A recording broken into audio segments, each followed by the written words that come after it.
has resonated with people all over the country, academics, non-academics. I've received since the beginning of the summer, and especially since the publicity about this issue really began to bloom, thousands of emails from people saying, keep up the fight, be brave, stand firm. Really remarkable. The outpouring has been a little overwhelming at times. So I must admit, I think my action spoke to a serious situation in the academic world today, and indeed in the country at large. It's getting harder and harder to tell the truth, to stand up for the truth, to stand up for the traditional values of the liberal arts without paying a price, by, of all people, imposed by the administrations and the people running our institutions. When the people that are in power abandon your core values, that's when it's time to stand up. So we'll just backtrack a little bit. So how did you personally feel when you were told that you had to take this bias training? I felt that even though the administration of our college, I've been at the college for 34 years. Our president's been there for 5 years. Our provost for almost 20 years. And I know these people, and I respect and admire them. I was disappointed when we received the news that the response to the Floyd killings and the events around us in the country, that the response was mandatory diversity training. It seemed to me this was exactly the wrong way to respond to the terrifying events which have taken over our country. And in some ways, it departed from the core values of the institution and the way of life that I've devoted myself for 40 years, not just at Converse College, but at Dickinson College, at Carleton College, at William and Mary, at Hampton-Sydney College, at UVA. I live for the possibility of bringing my students the possibility of seeing issues in a complex and fair way. And it seemed to me this mandate completely took Converse outside the orbit of what a liberal arts college is. So at first I was disappointed. Then I suppose crystallized into anger and then action. So why do you think that it's completely opposite of how we should respond to these types of issues? Let's grant that the question of race in America is complex. Every nation's life is complex. The whole point, I'm a political scientist. I'm a student of political philosophy. My job is to bring sustained study and profound thought of scholars and philosophers and political scientists, and indeed the actors in politics, to these issues to help my students understand their complexity. Yet, when the college reacted this way, it was clear they had embraced a one-sided view of these things, and that it was imposing that view on the faculty members and even the students of Converse College. By the way, they have not made, to my knowledge, diversity training mandatory for students, but many colleges and universities around the country have. So it was two things. It's a one-sided view of the issues, and then the imposition through coercion of that mandate on the faculty of Converse College. It seemed to me, one, to suspend, to step outside of, to damage, and second, it actually seemed to be somewhat disrespectful to the faculty as colleagues, because even though the president has administrative authority over us, when it comes to colleagues, she's one among equals. To order us to do this is not like a student giving a student an assignment. It's telling us how to think. So when they told you they would fire you if you didn't do it, did you feel like, did you immediately have the response like, I'm not going to cave into this, or did you kind of ponder a little bit? What was your response? Well, forgive me if I go on and on. I'm paid to do that as a job. I tell my students that if I ever got fired, that was always hypothetical before this summer, that I could stand on an expressway ramp with a cardboard sign, "I will go on and on for food." But anyway, the college announced its mandate in June. They said it was mandatory and there would be consequences. As the deadline, August 3rd, approached, my lawyer, whom you spoke with, Samantha Harris, wrote them a letter saying what my position was. President didn't respond that week, and on the same day as the expiration or the deadline, he sent a letter saying, and this was the most odd thing, he has to do the training, but we'll craft a way of doing it so somebody else will answer the questions. And so to remove any possibility of ideological coercion, we'll set up a system where somebody else from Converse College will take the training with Dr. Polvorty, but answer for him. I have to say, Ms. Wisecup, that was one of the most bizarre things I ever read.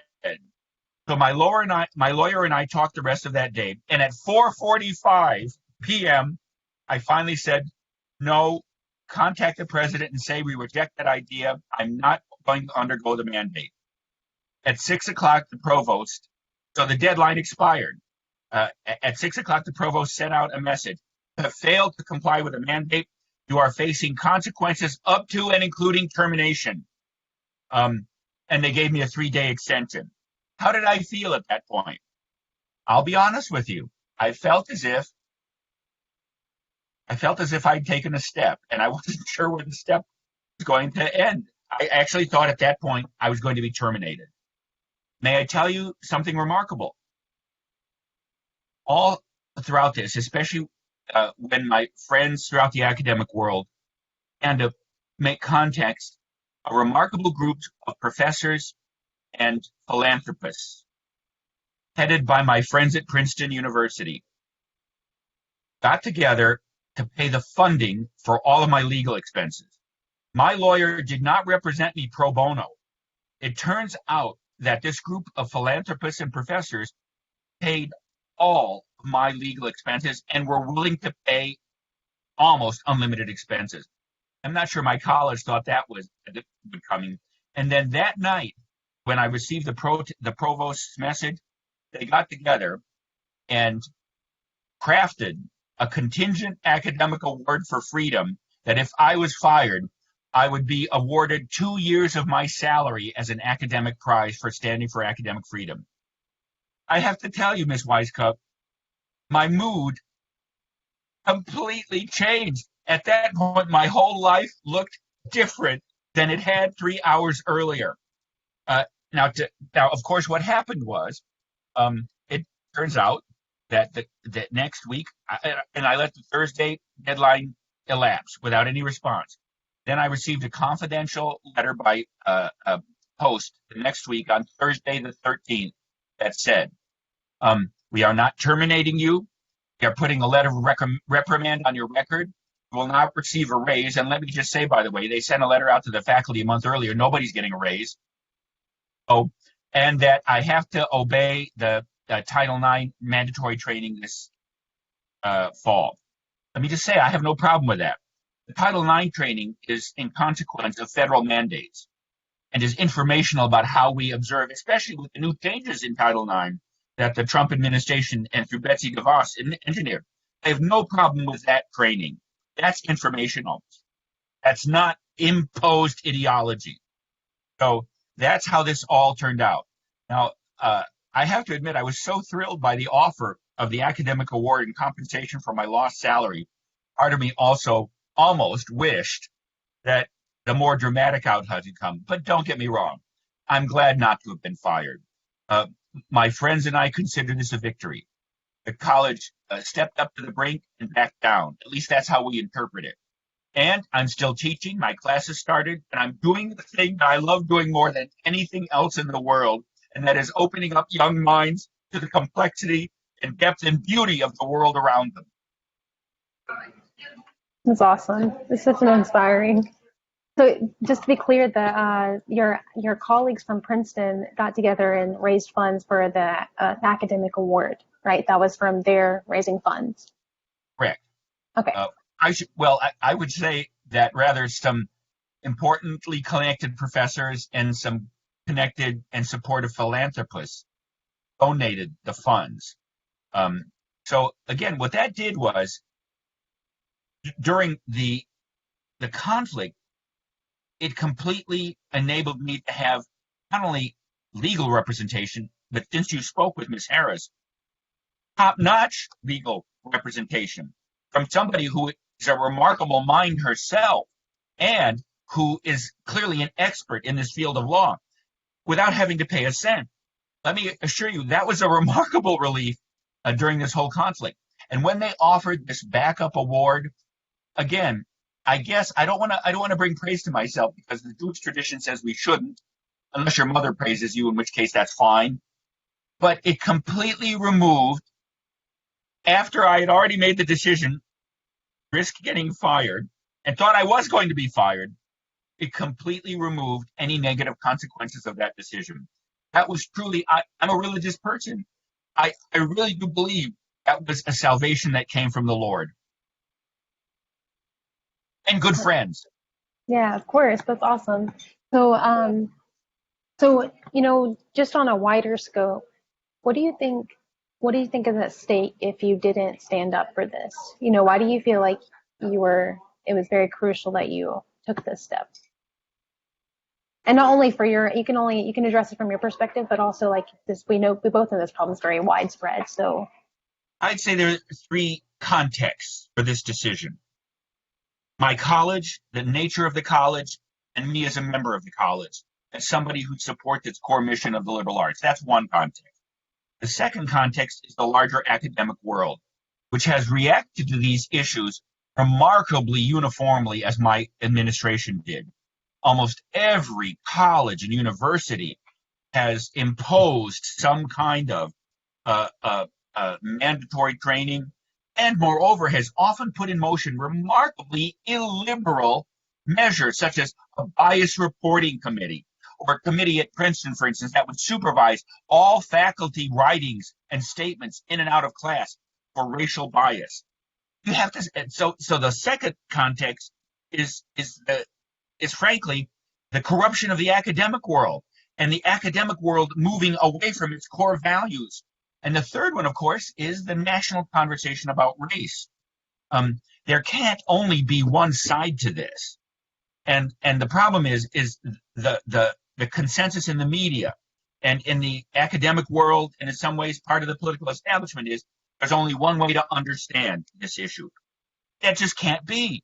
It can't be. These questions of politics and racial identity and the place of race in America and throughout the world are so complex. And by the way, what should have been the college's response? What should be the response of the academic world? The academic world and the college should encourage people to go back to the original sources. And the debates, for instance, within the African American community, to find the classical sources and express those points of view so that our students can see this issue from the standpoint of the minds that were actually involved in it. Let me give an example. After Reconstruction and Jim Crow, the two major spiritual and in some ways national leaders of the African American community were Booker T. Washington and W.B. Du Bois. They differed profoundly about the nature of the oppression that Black people were facing. And their debate was part of what shaped Black consciousness at the turn of the century. Instead of imposing one point of view on the other, why not have our students read both of them so that they can relive the issue and see the way the issue actually looks through the inside of the African American leadership? Have them read Martin Luther King. Have them also read Thomas Sowell. So in some ways, the proper liberal education response is not ideological conformity, is not the assumption of systemic racism, is not the assumption of unconscious bias, but rather to listen to the informed voices that teach our students how complicated these issues are, and then to try to see the response. That's the liberal arts response. That's what I wanted to say to my college and my colleagues. That's what I wanted to say to the larger academic world, and that's what I would say to the nation as a whole. Okay, speaking of this right now, so this brings up the issue from my mind of like censorship, and when you're saying when you block students from seeing how complex and how multifaceted the issue is, how does that play into censorship and kind of propelling that? Because, and here's why this is the pernicious and subtle part of it. If you say there's a diversity of viewpoints, and we have to examine these, the assumption on the side of my administration is that you must be operating from unconscious racial bias. That the reason that you don't see it this way is because you must be a racist. So almost instantly, the desire to simplify and impose ideological informity becomes coercive, because the assumption is If you disagree with me, there must be something wrong with you. And I'll fix you through a radical extension of imposed therapy. Let's be clear. I think that's ultimately what my administration saw this as, that the racism in the country is the same at Converse College. Even though throughout the university world, there have been so many attempts to expunge racism, affirmative action, everything like that. Of all the places in the world where you don't find racism is the overreaction and the imposition of coercive measures to exterminate racism. So in some ways, the main problem is once you deny that these issues are complex and there are legitimate viewpoints on the whole spectrum, you resort to coercion, not to disagree, but to cure people of the disease of unconscious bias. So that's the fullest response to why I refused to take this training coerced.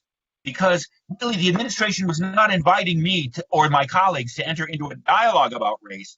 They were inviting they were ordering me and my colleagues to report for re-education and therapy, racial therapy.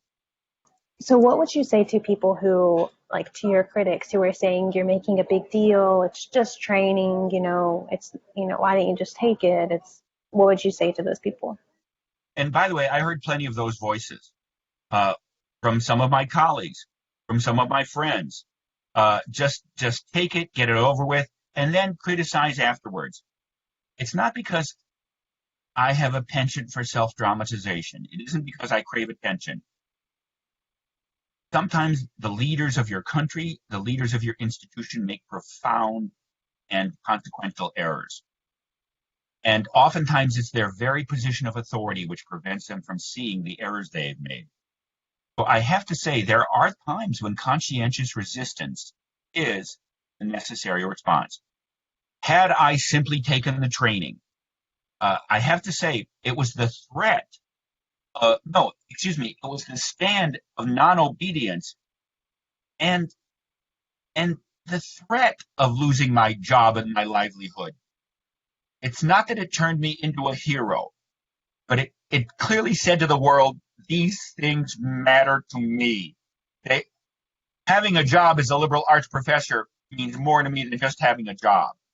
And that ultimately the action of non-obedience and the willingness to undergo the consequences of that was absolutely necessary to making my point. The nature of the liberal arts and the liberal arts community, academic freedom, those aren't abstractions to me. Those are core elements of my way of life. And if the very leadership of my institution abandons them and turns to the very opposite of what we stand for as an institution, it's not just enough to submit and then complain. You have to say, I will not do this because it is not who I am. It is not who we are. That's awesome. So one last question. How have you grown from this? How will this experience impact your future teaching again?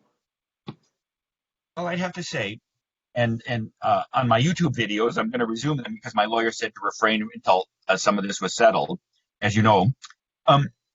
This remarkable journey, it's been a journey this summer, and it ended, if it's still over, by the way, it ended in ways that I did not anticipate. So I have to say it's been a personal journey, a professional journey, and a spiritual journey. The personal journey is the discovery of friends, real friends, and the importance of friends. Aristotle says in the Ethics, the human life is not complete without friends, and now I see why. They were my sounding boards, my moral support. The remarkable people have been part of my life for 40 years since graduate school. My professors, my colleagues, my friends and fellow students, they were with me on this, and they came to my aid. So I'd say the first personal lesson I learned was, in addition to standing firm for what you believe, when it matters, and this mattered, was you learn who your true friends are, and you learn what real friendship is. The professional lesson I learned is we live in a world in which the core values of the liberal arts are consistently being abandoned or challenged by the very actions of the leadership of the academic world. And professionally, to stand up for the true meaning of the life of the mind and academic freedom, in some ways, that generated a professional reaction through the academic world, which led to remarkable responses. Half of the thousands of emails I received are from fellow professors who are in the same situation, and that you have to stand up for the things you believe in, or else the powers that be will run over you. And they'll finally change your institutions that you live and teach in, so that in some ways you can't, you could say, well, I'll just teach my classes and whatever they come. No, your class is not an island.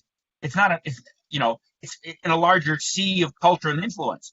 So the professional lesson is stand up for your core principles, or else the environment will take what you do away from you. And the spiritual one, there are two. One is you have to believe there's a right and wrong, and you have to try to put yourself on the side of the right, and you have to believe that whether it's in Eastern philosophy, it's the will of heaven, or whether or not Western philosophy, it's the truth that God wants us to live according to. If you abandon those truths, your human life means nothing. And there's one other spiritual thing. Clearly, I've had a range of passions during this whole thing, and you can become very angry at people you disagree with. The spiritual task is to oppose people without dehumanizing them, and I've tried to do that. I've tried to retain perspective about my college leadership, to see it from their point of view, and at the same time stand firm. By the way, I would say that's one of the core lessons of the liberal arts, how to teach you how to disagree with people without turning them into monsters or dehumanizing them. That's one of the things that our country has lost. And that's one thing that the academic world could contribute to the contentious dialogue on race. How to disagree on critical things without thinking that you're dealing with a Nazi or a monster, or resort to name calling. So the spiritual value has been to try to maintain who I am while not giving into the negative energies of name calling and dehumanization. Yeah, wow. Okay, this is so awesome. I wish I could just put all of this up. I need to go back and choose. It's great. Yeah, very Well, great. Do you thank feel you. like we missed anything? Do you want to add anything? Um, well, I appreciate my college has about 250 faculty members. About about 10 of them sent me emails giving support and saying, you're saying the things we wish we could say. So I have to say, even on my own college, I saw the benefits standing up publicly and standing for what we believe in. Um, Again, I don't know if I'm courageous. I had professors who were remarkable human beings, brilliant and great teachers and courageous human beings. I hope that my example lived up to the standard and the example they set. I can say that I'm what my professors might have expected from me, then my life has been worth living. This has been a remarkable journey. I have no regrets about having embarked on it. Okay, that's awesome. I will Thank you. definitely, we'll probably publish this tonight. I'll send you a link whenever it's broadcasted so you can check it out. Bless you. Thank you. All right. Hope you have a good day. You too. Bye. Bye bye.